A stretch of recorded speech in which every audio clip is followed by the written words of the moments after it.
Family. അപ്പോൾ നമ്മുടെ +1 അഡ്മിഷൻസിന് വേണ്ടി ഓൺലൈൻ ആപ്ലിക്കേഷൻസ് കൊടുക്കാൻ വേണ്ടിയിട്ടുള്ള ഡേറ്റ്സ് സ്റ്റാർട്ട് ചെയ്ത വിവരം എൻ്റെ കുട്ടികൾ എല്ലാവരും അറിഞ്ഞിട്ടുണ്ടാവും.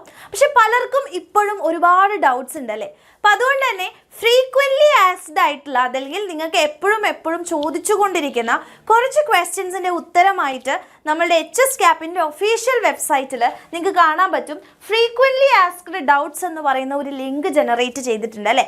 അപ്പോൾ അതിലെ കുറച്ച് ഡീറ്റെയിൽഡ് ആയിട്ടുള്ള അല്ലെങ്കിൽ നിങ്ങൾക്ക് തോന്നിയിരിക്കാവുന്ന കുറച്ച് സംശയങ്ങളുടെ ഉത്തരങ്ങളും അവിടെയുണ്ട്. അപ്പോൾ അതൊന്ന് നമുക്ക് ഡീറ്റെയിൽഡ് ആയിട്ട് പരിശോധിക്കാം. ഓക്കെ, അപ്പം ഇവിടെ നിങ്ങൾ ക്ലിക്ക് ചെയ്യുകയാണെങ്കിൽ നിങ്ങൾക്ക് ഇതുപോലെ ഒരു PDF ആണ് ഓപ്പൺ ആയി വരിക. ഈ PDF നിങ്ങൾ ഓപ്പൺ ചെയ്ത് കഴിഞ്ഞാൽ ഇങ്ങനെയാണ് ഉണ്ടാവുക.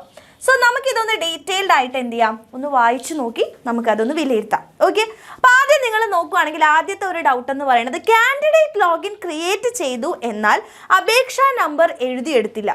എന്താ ചെയ്തിരിക്കുന്നത് അല്ലേ, കാൻഡിഡേറ്റ് ലോഗിൻ ഒക്കെ ചെയ്തു, പക്ഷേ ആ സമയത്ത് നമ്മുടെ ലോഗിൻ ഡീറ്റെയിൽസ് അല്ലെങ്കിൽ അപേക്ഷാ നമ്പർ എഴുതിയെടുത്തില്ല, അപ്ലിക്കേഷൻ നമ്പർ എന്ത് ചെയ്തില്ല, ടൈപ്പ് ചെയ്ത് അല്ലെങ്കിൽ എഴുതി വെക്കാൻ വേണ്ടി മറന്നു പോയാൽ നമ്മൾ എന്താണ് ചെയ്യാൻ പറ്റുക?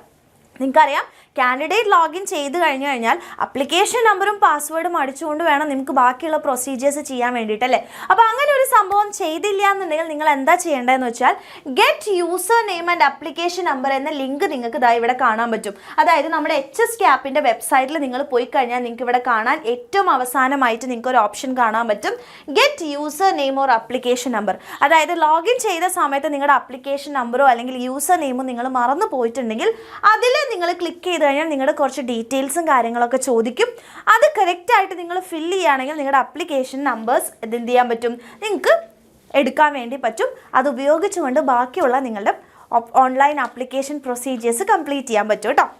ഓക്കെ, ഇനി അടുത്ത ചോദ്യം എന്ന് പറയുന്നത് വിവിധ ബോണസ് പോയിന്റ് ചെക്ക് ബോക്സുകളിൽ ടിക്ക് ചെയ്യാൻ സാധിക്കുന്നില്ല അല്ലേ. അപ്പോൾ ചിലപ്പോൾ നിങ്ങൾക്ക് ഗ്രേസ് മാർക്ക് ഉണ്ടാവും, പക്ഷേ എന്ത് ചെയ്യാൻ പറ്റുന്നില്ല. അപ്പോൾ ഗ്രേസ് മാർക്കുള്ള പല ഇതുണ്ടല്ലേ, അതിൻ്റെ ബോണസ് പോയിന്റ്സിൽ നിങ്ങൾക്ക് ക്ലിക്ക് ചെയ്യാൻ വേണ്ടി പറ്റാത്ത അവസ്ഥയുണ്ടെങ്കിൽ അതിന് കാരണം എന്താണെന്ന് കറക്റ്റായിട്ട് വിവരിക്കുന്നുണ്ട്. വേറെ ഒന്നുമല്ല, നമ്മൾ SSLC പരീക്ഷ എഴുതുന്നുണ്ട് അല്ലേ. അപ്പോൾ SSLC പരീക്ഷ എഴുതുന്ന സമയത്ത് നിങ്ങൾക്ക് പലർക്കും ഗ്രേസ് മാർക്ക് അവോർഡഡ് എന്ന് പറഞ്ഞിട്ട് നിങ്ങൾക്ക് കാണാൻ പറ്റും. അപ്പോൾ ചുമ്മാ നിങ്ങളുടെ SSLCയുടെ റിസൾട്ടിൻ്റെ താഴെ നോക്കുക, ഗ്രേസ് മാർക്ക് അവോർഡഡ് ആണോ അല്ലേ എന്നുള്ളത്.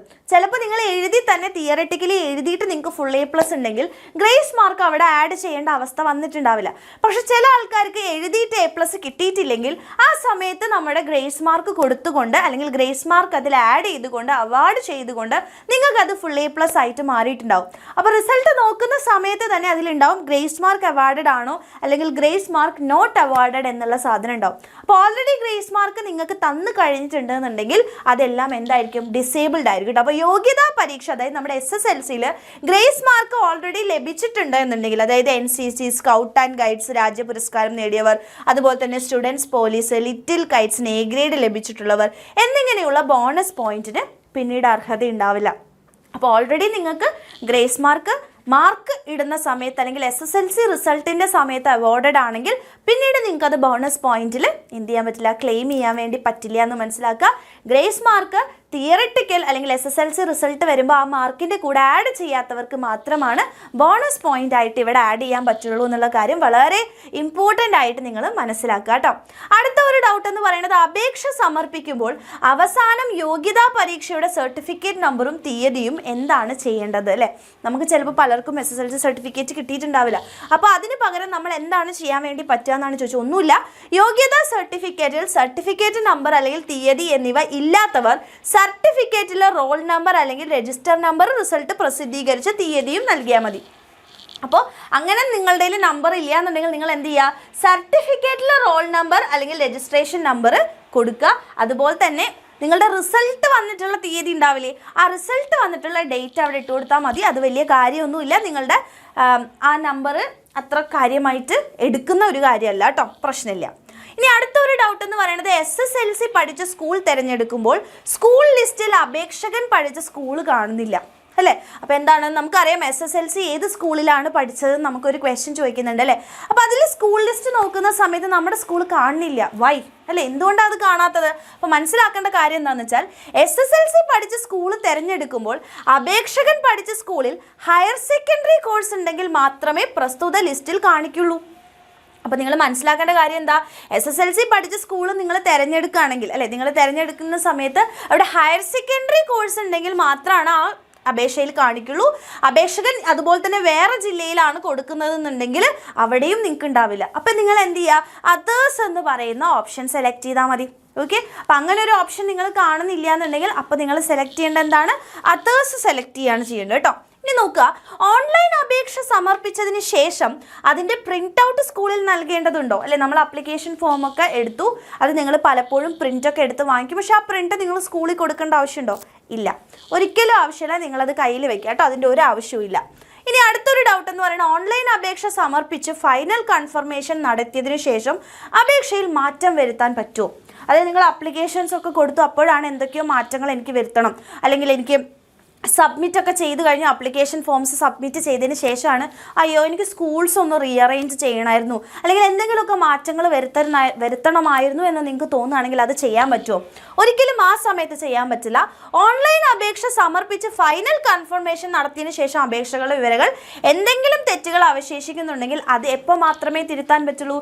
ട്രയൽ അലോട്ട്മെൻറ്റ് വരും. അപ്പം നിങ്ങളുടെ ട്രയൽ അലോട്ട്മെൻറ്റ് വന്നതിന് ശേഷം നിങ്ങൾക്ക് കുറച്ച് സമയം തരും നിങ്ങളുടെ തെറ്റുകൾ തിരുത്താനും അതുപോലെ തന്നെ നിങ്ങളുടെ സ്കൂളുകളുടെ ഓപ്ഷൻസ് പുനഃക്രമീകരിക്കാനും വേണ്ടിയിട്ട് നിങ്ങൾക്ക് കുറച്ച് സമയം തരും.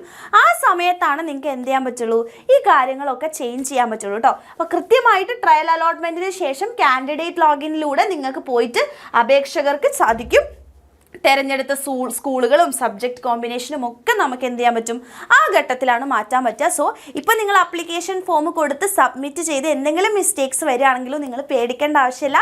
ട്രയൽ അലോട്ട്മെൻറ്റ് വന്നതിന് ശേഷം നിങ്ങൾക്കത് മാറ്റാനുള്ള അവസരം ഉണ്ടാവും. ആ സമയത്ത് കൃത്യമായിട്ട് മാറ്റിയാൽ മതി. ഓക്കെ, SSLC സർട്ടിഫിക്കറ്റിലുള്ള വിലാസത്തിലല്ലാതെ വേറെ വിലാസത്തിൽ താമസിക്കുന്നവർ തദ്ദേശ സ്വയംഭരണ സ്ഥാപനങ്ങളുടെയും താലൂക്കിൻ്റെയും ബോണസ് പോയിന്റ് ലഭിക്കുവാൻ എന്ത് സർട്ടിഫിക്കറ്റാണ് ഹാജരാക്കേണ്ടതെന്നാണ് ചോദിച്ചത് അല്ലേ. അതായത് SSLC സർട്ടിഫിക്കറ്റിൽ വിലാസം അല്ലാതെ വേറെ കമ്മ്യൂണിറ്റി, നിങ്ങൾ വേറെ സ്ഥലത്തായിരിക്കും താമസിക്കുന്നുണ്ടാവുക. അപ്പം അതിൻ്റെ ബോണസ് പോയിന്റ് കിട്ടാൻ നമ്മൾ എന്താ ചെയ്യേണ്ടതെന്നാണ് ചോദിക്കുന്നത്. അപ്പോൾ താമസിക്കുന്ന തദ്ദേശ സ്വയംഭരണ സ്ഥാപനങ്ങളുടെയും താലൂക്കിൻ്റെയും പേരിൽ ബോണസ് പോയിന്റുകൾ ലഭിക്കുന്നവർ SSLC ബുക്കിൽ ആ വിവരങ്ങൾ ഉണ്ടെങ്കിൽ വേറൊന്നും ആവശ്യമില്ല. അപ്പോൾ നിങ്ങൾക്ക് എവിടുത്തെ ബോണസ് പോയിന്റ് ആണോ വേണ്ടത് അത് നിങ്ങളുടെ SSLC സർട്ടിഫിക്കറ്റിൽ ഓൾറെഡി കാണിക്കുന്നുണ്ടെങ്കിൽ പിന്നെ നമുക്കതിൻ്റെ ആവശ്യമില്ല. ഓക്കെ, ഇനി അല്ലെങ്കിൽ മാത്രമാണ്, അല്ലാത്ത ആൾക്കാർ എന്ത് ചെയ്യണം, ഒന്നുമില്ലെങ്കിൽ റേഷൻ കാർഡ് കാണിക്കുക, ഇല്ലെങ്കിൽ നേറ്റിവിറ്റി സർട്ടിഫിക്കറ്റ് ഹാജരാക്കുക. അപ്പോൾ നിങ്ങളുടെ SSLC സർട്ടിഫിക്കറ്റിൽ ഈ ബോണസിന് അർഹതയുള്ള കാര്യങ്ങളില്ല എന്നുണ്ടെങ്കിൽ എന്ത് ചെയ്യണം, അപ്പോഴാണ് നിങ്ങൾക്ക് നേറ്റിവിറ്റിയും അതുപോലെ തന്നെ റേഷൻ കാർഡോ സമർപ്പിക്കേണ്ടി വരിക കേട്ടോ. അടുത്തത് CRPF അതുപോലെ തന്നെ BSF അതുപോലെ തന്നെ കോസ്റ്റ് ഗാർഡ് തുടങ്ങിയ വിഭാഗങ്ങളിലെ ജീവനക്കാരുടെ ആശ്രിതർക്ക് സർവീസിലുള്ള ജവാന്റെ ആശ്രിതന് കിട്ടുന്ന ബോണസ് പോയിന്റ് ലഭിക്കും അല്ലേ. അപ്പം നമുക്കറിയാം, അതായത് ജവാന്മാരുടെ അല്ലെ ആർമിയിലുള്ള ആൾക്കാരുടെ എന്തുണ്ട്, നമുക്ക് ബോണസ് പോയിന്റ് ഉണ്ട് അല്ലെ, അത് ഇവർക്കും കൂടെ കിട്ടുമോ? അതായത് CRPF BSF കോസ്റ്റ് ഗാർഡിനൊക്കെ കിട്ടുമോ എന്നാണ് ചോദ്യം. ഒരിക്കലുമില്ല. ആ വിഭാഗത്തിലുള്ള ആശ്രിതർക്ക് ജവാന് കിട്ടുന്ന ബോണസ് പോയിന്റ് ലഭിക്കില്ല എന്നുള്ള കാര്യം വളരെ കൃത്യമായിട്ട് നിങ്ങൾ മനസ്സിലാക്കുക. അതിനുശേഷം അടുത്ത ഒരു ഡൗട്ട് എന്ന് പറയുന്നത്, ഒരു കാൻഡിഡേറ്റ് ലോഗിൻ വഴി ഒന്നിൽ കൂടുതൽ ജില്ലകളിൽ നമുക്ക് അപേക്ഷിക്കാൻ പറ്റുമോ? ഒരു കാൻഡിഡേറ്റ് ലോഗിൻ ഉപയോഗിച്ച് പറ്റില്ല, പക്ഷേ നിങ്ങൾക്ക് വേറെ വേറെ ജില്ലകളിൽ അപ്ലൈ ചെയ്യാൻ പറ്റും. പക്ഷേ നിങ്ങൾ വേറെ വേറെ കാൻഡിഡേറ്റ് ലോഗിൻസ് ഉപയോഗിച്ചാൽ മതി കേട്ടോ. അപ്പോൾ മനസ്സിലാക്കുക, ഒരു കാൻഡിഡേറ്റ് ലോഗിൻ വഴി ഒരു അപേക്ഷയെ ഒരു ജില്ലയിലേ പറ്റുള്ളൂ. പക്ഷേ നിങ്ങൾക്ക് വേറെ ജില്ലയിൽ അപേക്ഷിക്കണം എന്നുണ്ടെങ്കിൽ പുതിയ കാൻഡിഡേറ്റ് ലോഗിൻ ഉണ്ടാക്കിയാൽ മതി. നേരത്തെ ആദ്യം അപ്ലൈ ചെയ്യുന്ന പോലെ വീണ്ടും അപ്ലൈ ചെയ്താൽ മാത്രം മതി.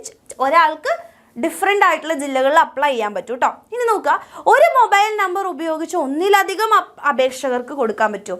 ഇല്ല. ഒരു ജില്ലയിൽ ഒരു അപേക്ഷകന് ഒരു ഫോൺ നമ്പർ, പക്ഷെ ആ ഫോൺ നമ്പർ ഉപയോഗിച്ച് നിങ്ങൾക്ക് വേറെ ജില്ലയിൽ അപ്ലൈ ചെയ്യാൻ പറ്റും കേട്ടോ. അപ്പോൾ മനസ്സിലാക്കുക, ഒരു മൊബൈൽ നമ്പർ ഉപയോഗിച്ച് ഒരു ജില്ലയിൽ ഒരു അപേക്ഷ മാത്രമേ കഴിയുള്ളൂ. പക്ഷേ ഇതേ മൊബൈൽ നമ്പർ നിങ്ങൾക്ക് എന്ത് ചെയ്യാം, വേറൊരു ജില്ലയിൽ കാൻഡിഡേറ്റ് ലോഗിൻ സൃഷ്ടിച്ചിട്ട് അപേക്ഷിക്കാൻ പറ്റും.